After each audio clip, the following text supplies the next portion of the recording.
I'm Lauren Todd, an associate pastor here at Floris. Today I get to talk about the Trinity, which I am really excited about because as my faith continues to grow and develop, the mystery of the Trinity invites me deeper into my faith and into God. The concept of the Trinity is core and unique to Christianity.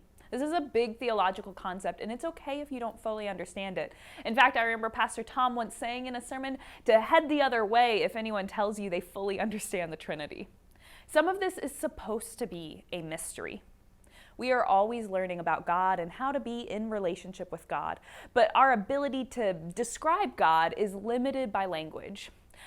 Because the Trinity is fundamental to our faith, it's important that we try together. Fun fact, you will not find the word Trinity in the Bible. Trinity is a concept that was developed over time as theologians studied the Bible. These scholars noticed something unique about passages talking about God. Sometimes God is talked about as a father or a creator. Sometimes God is talked about as Jesus the Son, and other times God is talked about as the Holy Spirit, the sustainer. These three persons of God, Father, Son, and Holy Spirit, are woven all throughout the Bible. We also see in the Bible where God is of a single nature, such as in Deuteronomy chapter 6, verse 4, which declares, "The Lord our God is one." The recognition of these three persons alongside our commitment to a single God led the church to find language to describe this mystery. That language is Trinity. The Trinity is supported by the Bible in passages like Matthew chapter 28, verse 19, when Jesus instructs his followers to baptize new believers in the name of the Father and of the Son and of the Holy Spirit. Let's take a quick look at each person of the Trinity. The first person of the Trinity is God who created us, often called God the Father. This language is found in both Old Testament passages like Isaiah 64:8, which starts out, "But now, Lord, you are our Father," and New Testament passages like 1 Peter chapter 1, verse 2, which starts with God the Father. Another fun fact, God also describes God's self as our mother, such as in Hosea chapter 4 or Isaiah chapter 49, when God compares the way God nurtures us to the act of breastfeeding a baby. The second person of the Trinity is God the Son, the Redeemer, like in Matthew chapter 3, verse 17, in which Jesus is baptized and God says, "This is my Son, whom I dearly love. I find happiness in him." When Jesus prays, Jesus often prays to his Father, and Jesus is the one who teaches us to pray in this manner when we say the Lord's Prayer, which begins, "Our Father." The third person of the Trinity is God as Holy Spirit, the sustainer, the one who holds everything together. Jesus promises, "I will send my Spirit as your advocate," and we see evidence of this in the early church in Acts. The Holy Spirit is still with us today, and we believe that God's Spirit dwells within each and every believer. There is also evidence of the Holy Spirit as early as the creation story, where the Bible talks about the Spirit hovering over the water. All three persons of the Trinity have been together through the whole of the history of the world. These three persons, Father, Son, and Holy Spirit, make up one God. They are distinct, and yet they share one nature. This means that even though they are three persons, they are all one in character, meaning each person of God shares the qualities of God, and one in will, which means that the three persons of God are working towards the same outcome. Let me share a visual depiction to hopefully help explain this a little bit better.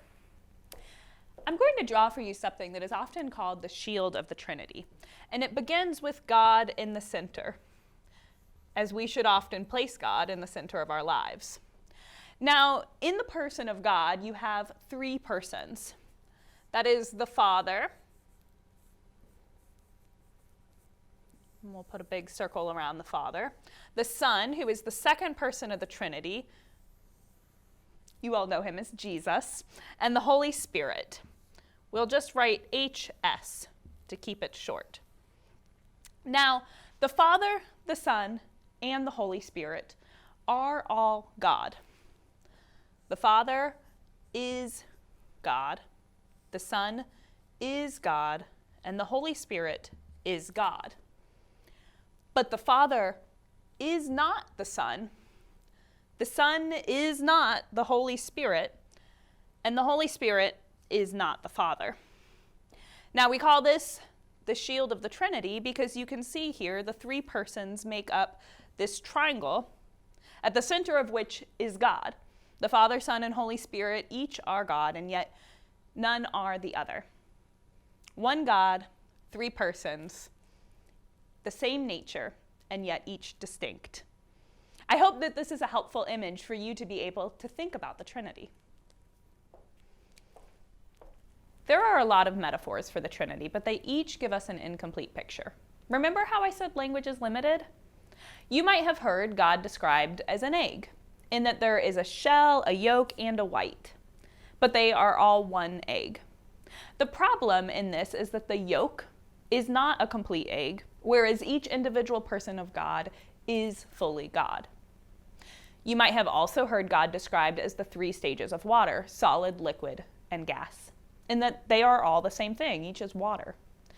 This is not quite right either, because this implies each person of the Trinity is just a different form of God, when in fact they are distinct persons who share a core nature. It's difficult, I know, but it is really important that we don't reduce who God is just so that we can understand. Otherwise, we aren't worshiping God. One way the church has been able to talk about the Trinity is the divine dance. All three persons in the dance have their own agency, and yet they are completely together by the act of dancing, forming this single beautiful moment. The three persons of God are in relationship with one another. The Trinity shows us that God is a God of community and relationship. This is why the triune doctrine is core to the Christian faith. Christianity is relational. We are created in the image of God, which is a communal image. Listen to the scripture from Genesis chapter 1, verse 26. Then God said, "Let us make humanity in our image to resemble us, so that they may take charge of the fish of the sea, the birds of the sky, the livestock, all the earth, and all the crawling things on earth." Do you hear the words God uses? Let us make humanity in our image to resemble us. Community is so important to God, and we were created to be in community with God, with one another, and with creation. We were not made to be in isolation. We were created to be in authentic community with others. For as many ways as we explain and try to understand the Trinity, it's still a mystery. But something I can understand is that I was not created to live alone.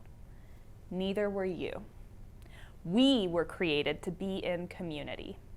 I hope you are learning what authentic community is already through your small groups and through coming to church. God created us to be in community with one another, and God has invited us to be part of God's relationship. The second person of the Trinity, Jesus Christ, is fully God and fully human, which means God united God's self to us. And the result is that you are invited to be in relationship with God. That is so cool. And it is God's invitation to be in relationship with God and others that has kept my faith strong when I have had questions or hard times. Because there are times when I have wanted to pull away from God or when I have felt lonely. And in the Trinity, I have found a God who is ready and able to connect to me wherever I am in life. The Trinity isn't just an intellectual thing. Because the Trinity is relationship, we get to live this out in our lives. So let me talk to you about what my relationship with the Trinity looks like. I know God the Father through moments of awe. I am someone who feels deep connection to nature, and so frequently these moments of awe are when I am in creation, like when I take my dog to a river and we spend a few hours splashing around.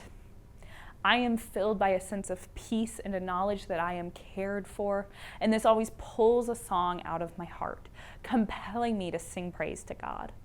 My relationship to God, the Creator, helps me orient myself within the world and keeps me grounded when I get disoriented. I hope you take time to share with your small group some of the times you have been in awe and think about how that connects you to God. I experience Jesus Christ when I mess up and ask for forgiveness. Those moments when I say, I am sorry, and my relationship with another is restored, I'm reminded of how Jesus has brought me new life through the resurrection. I also experience Jesus in moments of suffering. Sometimes life is difficult and feels lonely. And in those moments, I feel the presence of Jesus, who has so loved us that he chose to go through life as one of us. Because our God became fully human as well, it means that Jesus understands me and you. And whatever struggle you have, you can take to him, knowing he understands all of the challenges of being human. The Holy Spirit I experience sometimes as a little nudge and sometimes as this overwhelming force so strong I can feel the Spirit beating in my chest. The Spirit is the person of God who is constantly refining me, helping me to live into the person God created me to be, and accept each day the power God gives me to resist evil, injustice, and oppression. I am so thankful that I get to experience God in these different ways, and I believe the Trinity helps us understand the beautiful, relational, loving nature of our God who has chosen to be among us. The Trinity is not something that was meant to stay as a big theological concept. It is meant to be lived out by us interacting with the triune God.